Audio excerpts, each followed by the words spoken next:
Hello, welcome to Law and Other TV. I am Anima. In our last session, we looked at death penalty. So in this session, we're going to be looking at the reasons why death penalty should be abolished.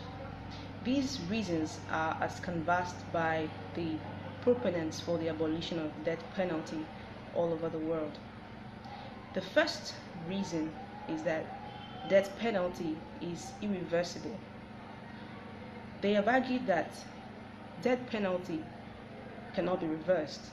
Once the judgment has been given and the person is executed, if the person is later found innocent through evidence that has been more evidence that has been discovered, if at all evidence surfaces, that person cannot be brought back to life. But if the person is sentenced to imprisonment and more evidence has been discovered, the person can be set free.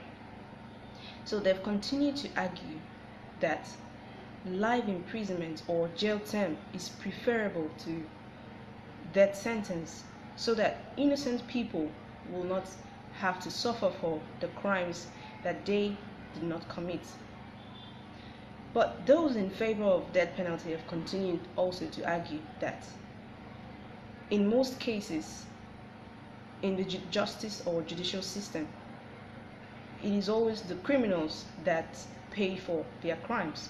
Yet, the proponents for the abolition of death penalty have also said that this justice system is susceptible to human failure and innocent people can or may suffer for the crimes that they did not commit. Now, the second reason that they have canvassed is that death penalty does not deter criminals.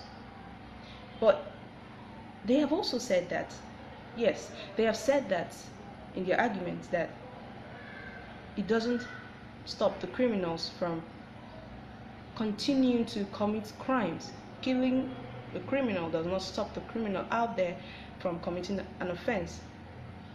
But they have said that keeping the criminal alive by giving him a jail term can actually reduce crime rates. Research has shown that in Canada, since 1976, after they abolished death penalty, the murder rate in Canada has steadily declined. So the third reason that they have also canvassed is that it violates human rights.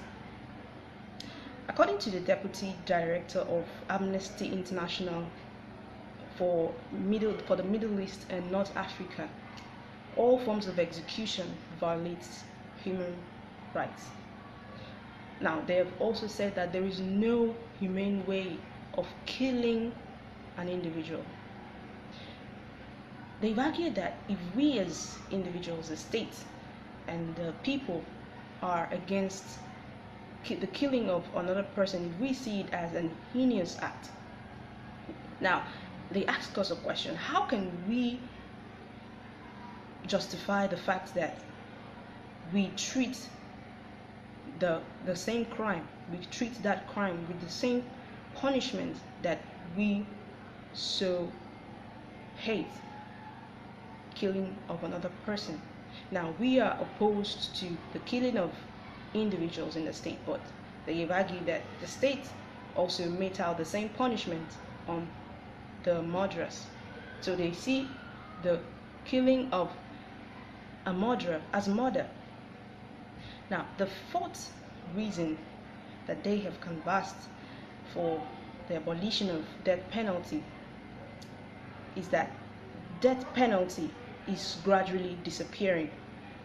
Now, according to them, many nations have turned their backs on death penalty. Both developing and developed nations are gradually turning their backs on death penalty. They are coming to realize that they have the duty, these nations have the duty to preserve the lives of their citizens, to preserve human dignity, and to preserve human rights. So these are the reasons, some of the reasons that they have canvassed for the abolition of death penalty in the world, in nations that have not yet abolished same. So if you have any other reason why death penalty should be abolished in Nigeria, feel free to comment on this video and let us share your opinion with you. And if you are still in favor of death penalty, please let us know why you think that death penalty should continue in Nigeria. Thank you so much for watching. This is Law and Other TV, and I am Anima.